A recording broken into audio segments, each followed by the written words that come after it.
Welcome back to Connecting Conversations. We're pleased to have you here. And we're pleased to introduce another interesting topic. So Carla and I was thinking about what are we going to talk about next. And I was like, I don't know. I don't have anything to talk about. But something came to me and it was just like, let's talk about envy. I just think about that green-eyed, slimy monster when people say that word. But I don't really think that's necessarily the direction you want us to go in today, is Well, it? we can go in any direction. Let's do it. So I think I guess a question for you, like when you think of envy or when you hear people talking about envy, what does that mean to you? I think primarily I go for probably like quite extreme case of jealousy, the desire of things that are not your own, or a sense of covetousness.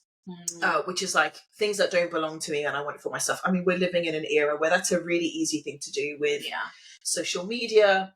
I'm sure so many of us have heard these kind of terms before in terms of like people look at Instagram highlight reels and then we think that we are envying life and material things that may not even be real because someone is just giving off an impression and there's an envy for that.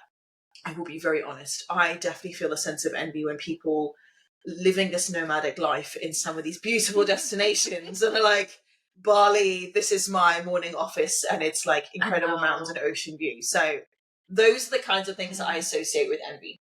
Yeah. And I think for me, when I hear the word envy, it almost makes me feel uncomfortable because I hate to admit that I'm envious. I hate to hate that I'm there. Oh. It's like, I don't want to admit that I'm envy, but I am. And it's that fear of, I think it all stemmed from me growing up and my mom used to always drill in my head, never be jealous of anyone because you don't know how they got it. And it's so real. And when I do feel that inkling for envy, I'm just like, oh my gosh, this is like, I'm doing something completely terrible because I really don't know how they got it.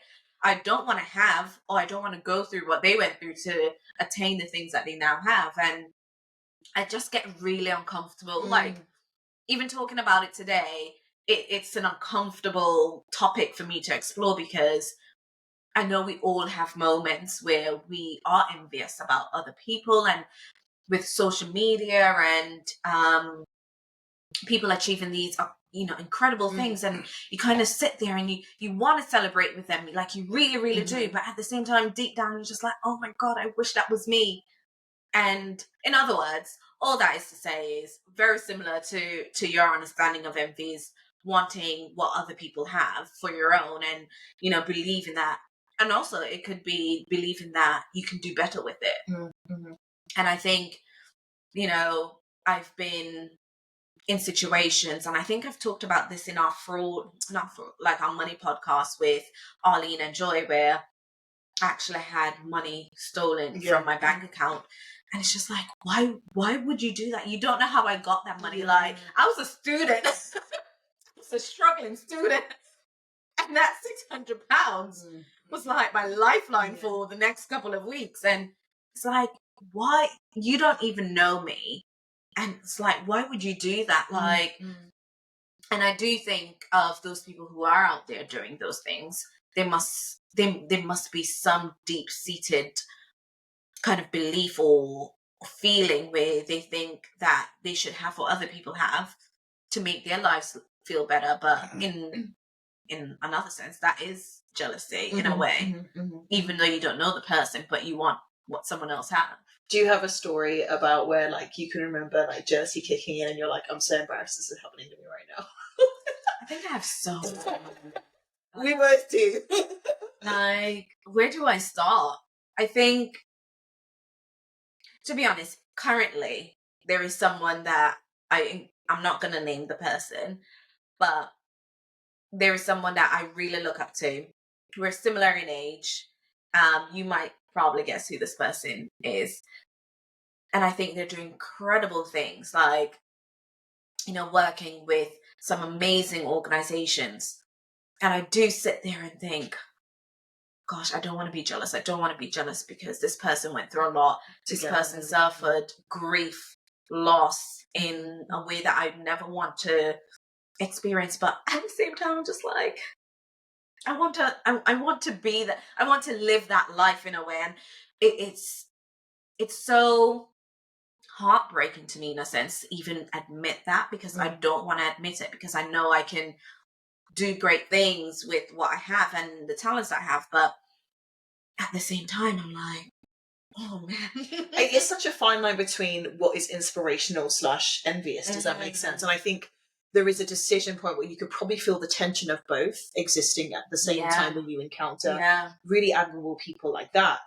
And it's like, and then it's the conscious decision, what am I going to do in this tension? And then you choose which direction that's going to go for you. And for you, I know that's been more like, this inspires me to keep going. That, you know, this woman or this particular person, man, or individual has gone through lots to get where that inspires me, that even the bits that I find that have been hard moments of my life can actually enable me to be something great as well. I don't know what that looks like, but when you see the highlight reels of that person's process, like the way we're able to have like insight to people's lives through social media, it can look like, wow, that just looks like so full of achievement. But we don't know what it cost them to take that one picture. I know. And they might have had like the worst week, or like after they got this big award or this big accomplishment, like something else is happening behind closed doors, and it's ruined that moment. We just don't know. But there was definitely one time and only as we've been talking about this came to my mind. So people that might know I am a singer as well. And I remember we were hosting this concert night at a local church that I used to be at, and we were showcasing some of our own stuff. I was already starting to like write my own music, and our band was really good. And then one of the other members of our music team had brought somebody in from her circle to do and showcase her own song. So this person she brought to kind of do backing vocals for her tracks. Which was amazing. It was a great night. Just like in this tiny place in Staines, this amazing stuff was happening. It was like an incredible night.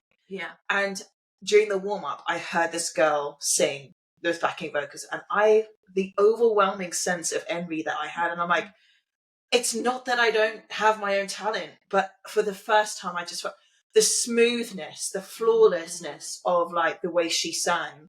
Voice is completely different to mine. So even if I tried to, I could never. But there was something about that, and I was, for the first time, I was just like, what? I remember it took me back, and I'm like, this is not you. My normal response to so many things is cheering people on. So that was like, it was alien, it was embarrassing. But all that to say is like, this could happen to anyone at any time, even if you're someone who's of the best intentions. Or, you know, like, this is something that all of us have to face. And I just wanted to be super transparent about that so people don't feel bad. Like, this happens. We all go through phases. And I think like growing up, you don't realize like some of the things that you get exposed to, and you're just like, oh my gosh, she has this toil, she has this outfit. This is, you know, when you're much younger.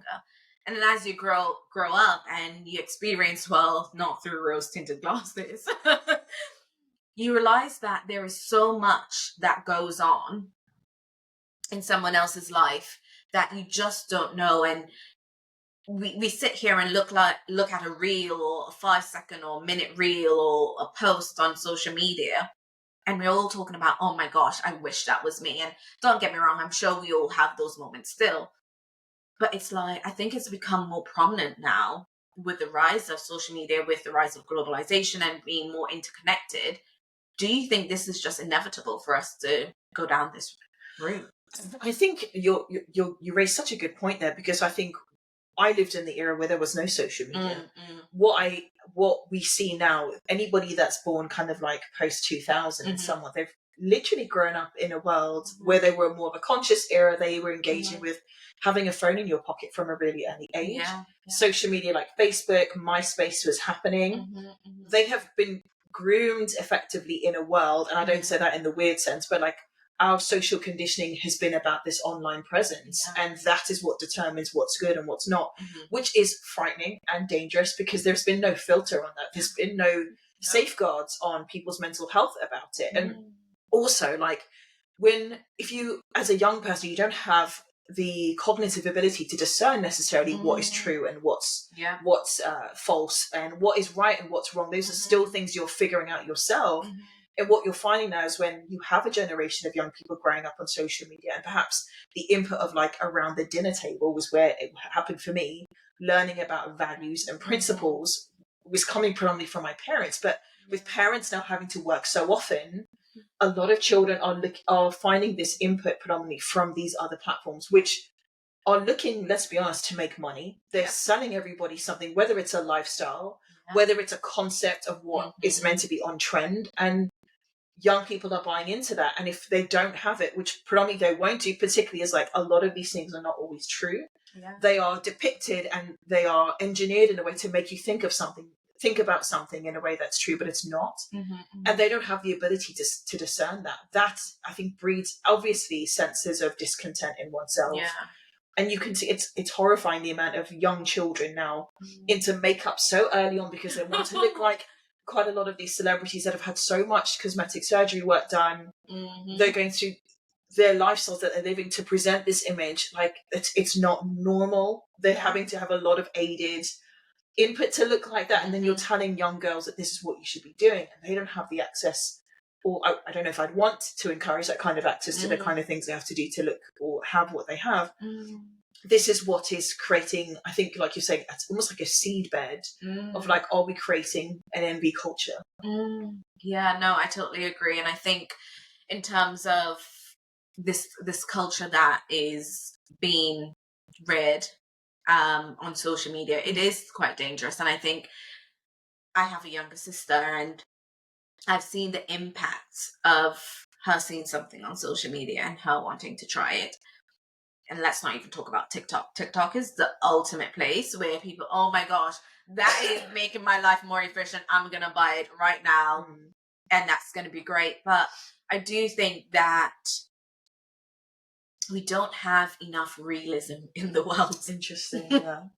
To demonstrate that these things that we post on social media is literally 0.001% of someone's life.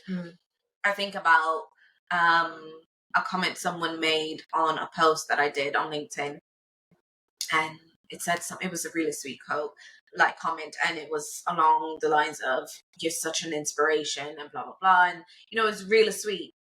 And the the time that comment was made was one of the hardest weeks I've had, and I'm just like, I don't feel like an inspiration.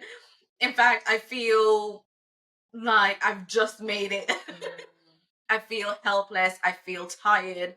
I feel, worn out, and I don't feel like an inspiration. But when you post something on social media and you schedule it for a certain time for it to go out, it's also not happening within the time frame that you post something either. And so much can happen in a day, in a few hours, in a few minutes that can turn your life around, quite frankly. And I think when we talk about envy, I don't think we take the time to sit back and contextualize what that person may be going through or how they really achieved it. And I think it all goes back to when my mom did say that never be jealous of anyone because you don't know how they got it. And that ultimately stuck with me for even till this day. And I'm just like, every time I get to that place where I feel that itch of envy coming in, I'm just like, Evelkah, you don't know how they got it. Let's stop now. Have you ever found yourself in a situation where envy's kicked in and it's led you to making actions or decisions that you deeply regretted once you got there? 100%. Okay, we want to hear about that. There were trips that I shouldn't have gone on with some people. Way. There were purchases that I'm living with regret about now. I just shouldn't have bought. Oh wow. I think to be honest, I like nice things in life. Let's be honest, like as everyone should aspire to. But there were things on social media. I'm just like, you know what? I would like that bag. I did buy. I remember when I was at uni, I was working and I had a bit of spare cash, and at the time, things are a lot cheaper than it is now. And I bought myself a nice Gucci handbag. And wow, it was like my first name brand purchase, and I was just like, oh my goodness. And it was a light pink Gucci bag, and I've had it for years, and I was just like, this is so cute. But over the years, I realized I weren't wearing it or using it as much, and I just had it sitting in my closet for being their sake, and I would go in there and admire it every now and again and be like, oh my gosh, this was my first like designer purchase, it's great. But I sold the bag. I sold it. And I think it took me a while to understand why I sold it, but when I really think about me and the bag, light pink was not my color. Oh my gosh, that's so I really didn't need that color bag, because then I had to try and find outfits to match around that bag, and that I was just like, no. I did wear it a few times, don't get me wrong, but it came to the point where I was like, this is not worth it. No, it's not worth it. So I sold it on Vinted. You gotta do. So there were definitely things that drove me to purchase or, go for things just for the sake of having it, and seeing other people have certain things. And, it was definitely one that I thought I was going down that trend of, okay, some, people are having like these cool designer bags. I saved up my money and I bought it, and I was like, yes, feel good. And then as I got older, I was just like, this bag adds no value to my life, or anything. It was there just for showing purposes, if I'm very honest. And I didn't want to carry that with me, so I thought the best thing for me to do was just get rid of it. I like that kind of analogy about it, because I think that really makes me think about what happens in this process of envy. You end up looking at, just say, for example, we use a hypothetical scenario of like, you see something on a model on a catwalk. Let's be honest, those body shapes are like 1% of the entire population in the whole world. It looks great on them, but I envy the look. The minute I put it on me, it doesn't look right. Yeah. I am too curvy for my own good. I have, it just doesn't look right on me. But I've envied an appearance. I've envied a sense of allure. I've envied that somebody's on a pedestal and then looking at it in a certain way. And it really shows us, like, there's a deep psychological impact about our need for validation. And normally it's like when we think it looks what it looks like in someone else until you put it on. And I think that's such an important principle to engage with. And I think the minute that I realized that was what was happening in those moments, it really has kind of brought me to a place I really need to consider, like, is this something that I really want for me? Does that suit where I'm going? And it's about getting to that place. And I'm not saying that's easy, and I'm not saying at all that I've arrived there, but I can already see, like, if I'm feeling like that, if I was to acquire this thing right now, would this actually, like you say, add value to my life? Is it actually going to fit for where I'm going? Or is it going to be baggage later on that I didn't need?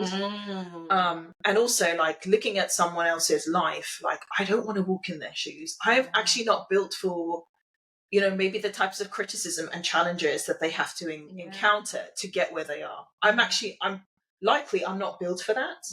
So I think that's really kind of taught me about, like, when you think about this concept of envy and you feel it kick in, it's that real, like, okay, put the brakes on. Where's that coming from? Why does it feel that way?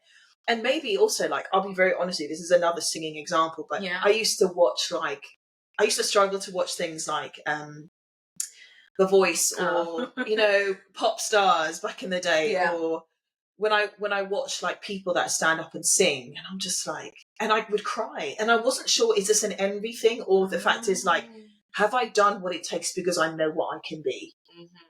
And that's probably a really big example. And I'm not saying that I am the next Leona Lewis or anything like that. But I know that there is a platform for my skill and where it's supposed to go. And by the grace of God, I have been able to sing at some incredible world platforms in my time.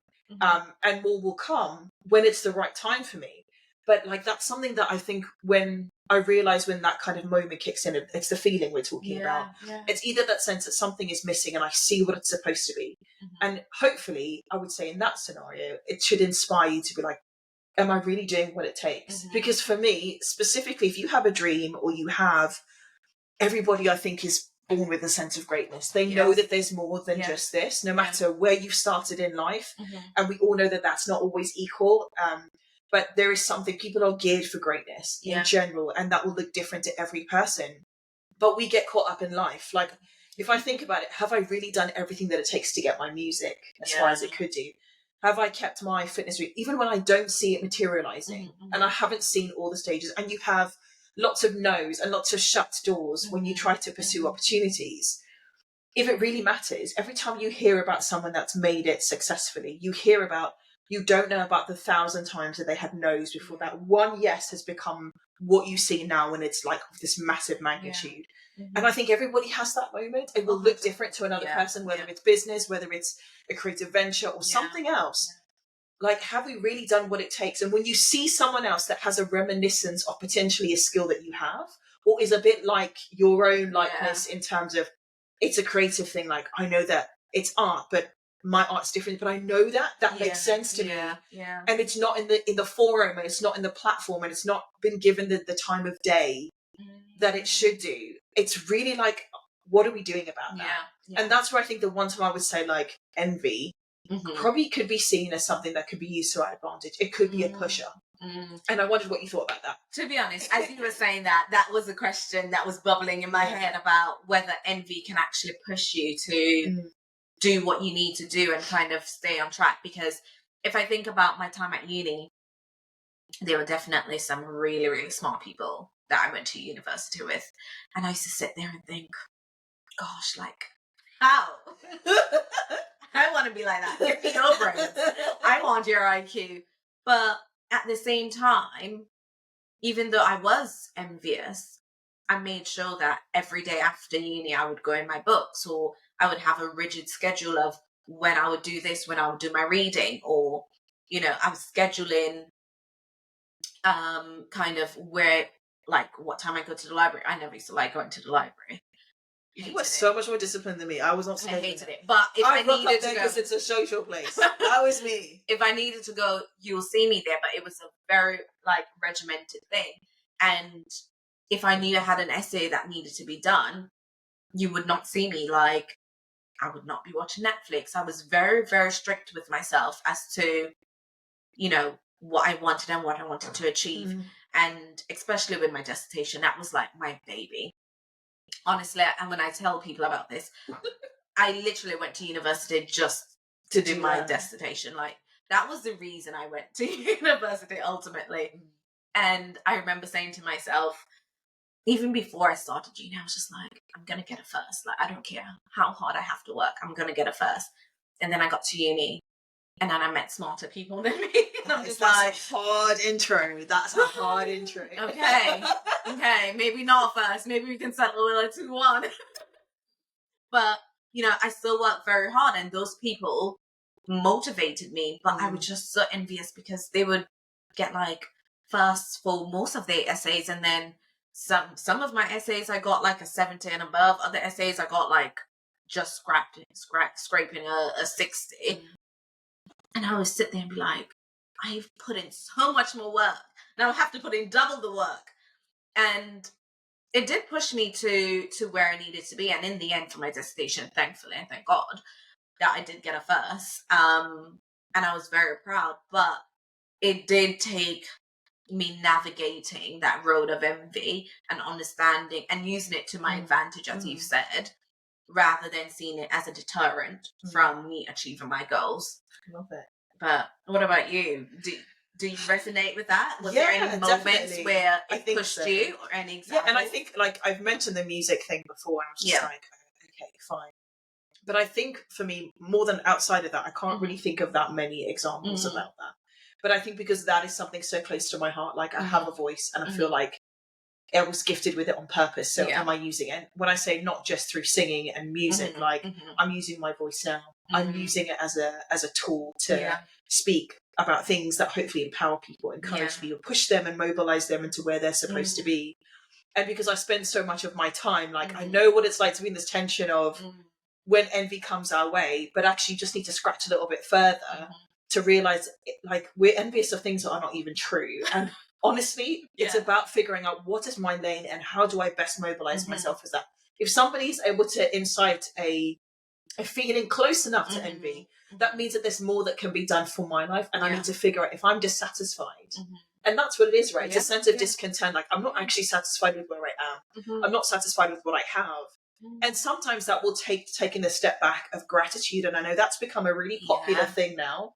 It's not really new. Nope. For those of us that may come from faith backgrounds, like, thankfulness is such a bedrock of so Yeah. much of our approach. Mhm. But like, one of the things is like, if you were just to sit back and thank, be thankful for the fact that I was able to get out of bed and I have Yeah. the use of all of my limbs. Yeah. Some people are waking up somewhere in this world and that's not the case. Yeah. They take it for granted they can go to the toilet. Yeah. They take it for granted that they actually have a roof over their head.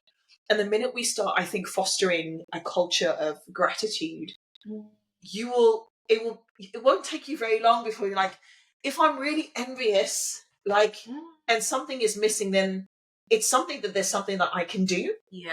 It's not out of my reach in the way that I think envy may present itself in a world right now. We're talking about when you are thrust into a world of things that just seem so unattainable. I think with our understanding now that actually that might just be a veil, it's not necessarily true. If we are looking at people in everyday lives and envying, sometimes even a relationship, this whole thing about couple goals that people talk about a lot, and you can see that's tough for people. But actually, if you were to have a front row seat to that person's relationship, it might not be all the roses. And also, when you realize what it costs to be in that relationship, like, most relationships require sacrifice, compromise. And we're talking about healthy relationships. We're not here to advocate things that are not healthy or violent in any way. If you are, please seek help where you can for that. That we would not wish that on anybody. But like, people look at that and think, that's what I want. I'm like, do you know what it costs to be in a relationship? Or they envy marriage, or like, we should not have those feelings about it. Like, it's a great thing, but like, that's not going to make you whole. If there's discontent somewhere, let's go to the root of that and figure that out. Not be like, it's because I don't have what someone else has. Because actually, that clothing or that garment of that part of their life probably doesn't fit you. And if you were to spend a day in that shoes, it might actually break you. And that's not what we want to be inviting into our lives. So I would say, like, I don't think I have, outside of the music that I mentioned, I don't feel like there's an example where I have felt like that. But I think because I've spent a lot of time looking at this issue this way, and looking at, like, I've had the privilege to walk next to a lot of people who may appear successful in some realms, but I also know the challenges they have. I also know, like, some that have been really successful have become quite lonely because people are jealous, and then you can't trust people. I don't want that for my life.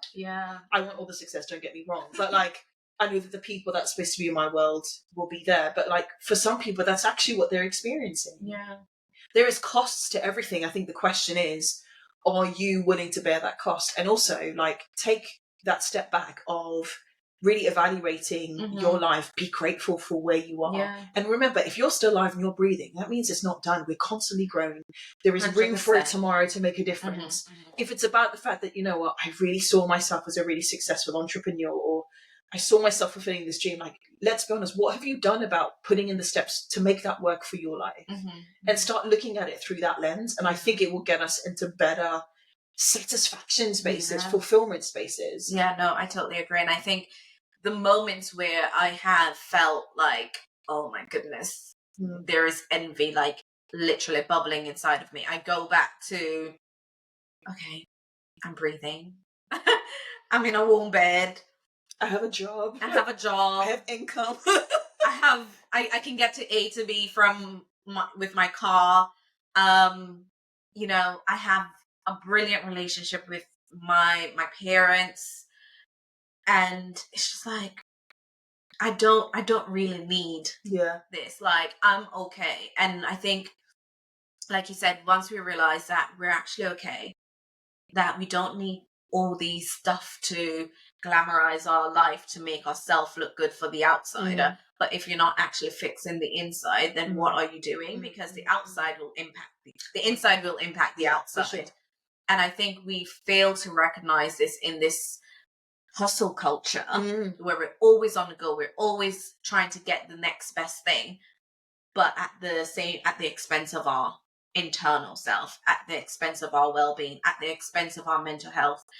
And it's like, why do you want to take that path of envy that it's puts you in a place where you become a hateful person? Because when you go down that really deep road of envy and you really hold on to it, it leads to anger, it leads to hate, it leads to isolation, why would you want to put yourself there? And, I think about the bigger picture and I'm just like, I don't want to be an angry person. I don't want to be a hateful person. I don't want to look at life and be like, it owes me something.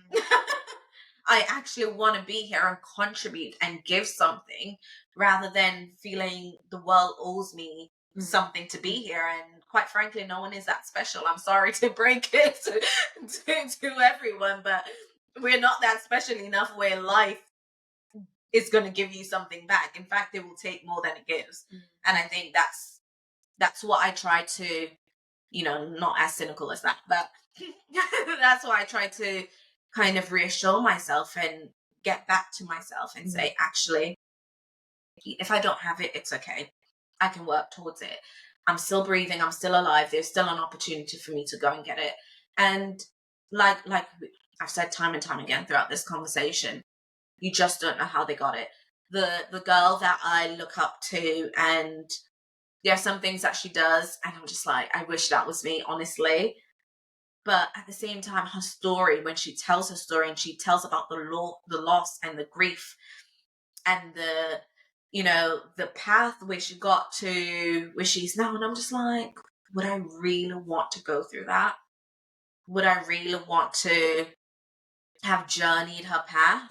In the Caribbean, I think not to say, but was it Vibes Cocktail?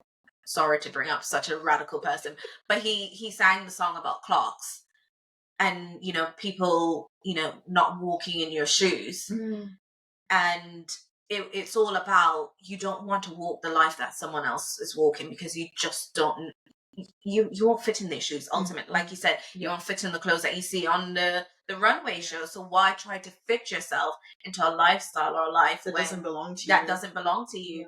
And I think that's really important for us to acknowledge, especially in this space where social media is such an influence.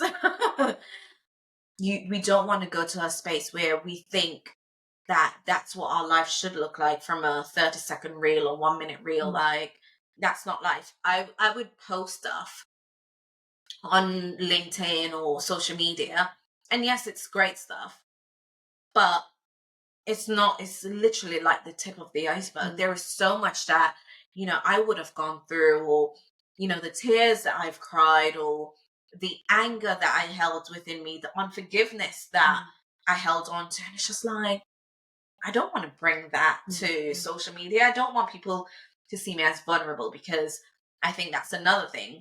When we show up on social media, we're not showing enough vulnerability, which makes people think that life is so great, when in actual fact, life is hard. It is hard. And so even just this weekend, I was thinking to myself, getting my post up for LinkedIn and doing all my content, brainstorming. And I said, maybe I should do a post on how hard it's been. Like, maybe I should be a little bit real, because a lot of these stuff is, very fluffy, good stuff. But actually, let's get to some real talk. Yeah. So, look out for that. That will possibly be coming. So, yeah. So good, I think, end to this podcast. Final thoughts. Just be you. Like, forget about what the world is doing, or what the world thinks that you should be doing, or is telling you what you should be doing, and just focus on you and the path that was created for you. I love it. And on that note, peace out. We'll see you at the next episode.